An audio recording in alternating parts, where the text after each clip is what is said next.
Welcome to OrangePaws-Stories, your home for touching, motivating stories told in simple English. Today's lesson is powerful. When people stop valuing you, walking away becomes an act of courage, not weakness. This is the story of Aisha, and it's a story that might just change your life forever. Aisha was 68 years old. For most of her life, her world had revolved around her 3 children.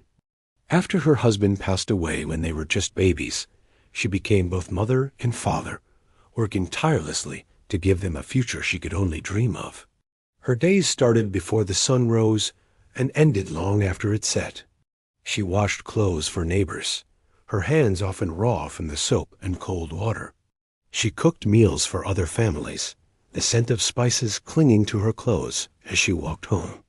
She took on any small job she could find in the village, all to ensure her children had food on the table, books for school, and a roof over their heads. She never complained. Her children's smiles were her reward, their small successes her greatest joy. The house they lived in was more than just bricks and mortar. It was built with her sweat, her sacrifices, and her unending love. She had poured every ounce of her being into raising them, believing that one day her love would be returned. But life has a funny way of not meeting our expectations. As her children grew up and started their own families, a subtle distance began to creep in. The warm hugs became hurried greetings. The long conversations turned into short, infrequent phone calls. Aisha tried to understand. They were busy, she told herself. They had their own lives, their own problems. But a small, nagging ache began to settle in her heart. The ache grew into a sharp pain. The arguments started soon after. They weren't loud, explosive fights, but quiet, cutting words exchanged when they thought she couldn't hear. "It's your turn to have her for the month." "I can't. I have the kids." "Well, I just had her. It's not fair."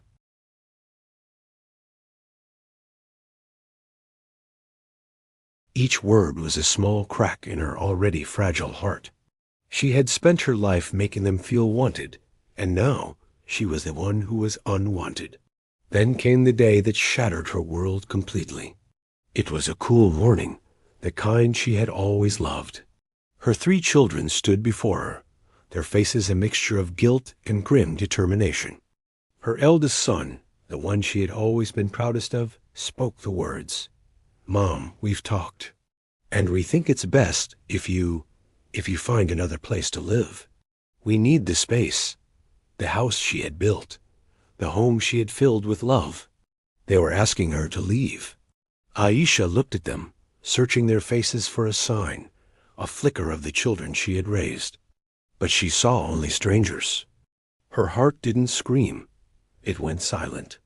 A strange calmness washed over her, the kind that comes after the worst storm is past. She packed a small travel bag with a few clothes and the old, faded photograph of her late husband. Everything she owned, everything she was, fit into that tiny bag. As she stood in the doorway, her hand on the frame she had painted herself years ago, she looked back one last time. She realized a painful, liberating truth. Sometimes the people you love the most are the ones who will hurt you the deepest. Not in anger, not in defeat, but with the quiet dignity of someone who knows their own worth, even when others don't. Instead of collapsing under the weight of their betrayal, Aisha did something surprising. She walked to the edge of the village, to the bus stop, and bought a one-way ticket to a town she hadn't seen in nearly 50 years. It was a place where she had worked as a young woman, full of dreams, before marriage and motherhood had changed the course of her life. Leaving wasn't weakness.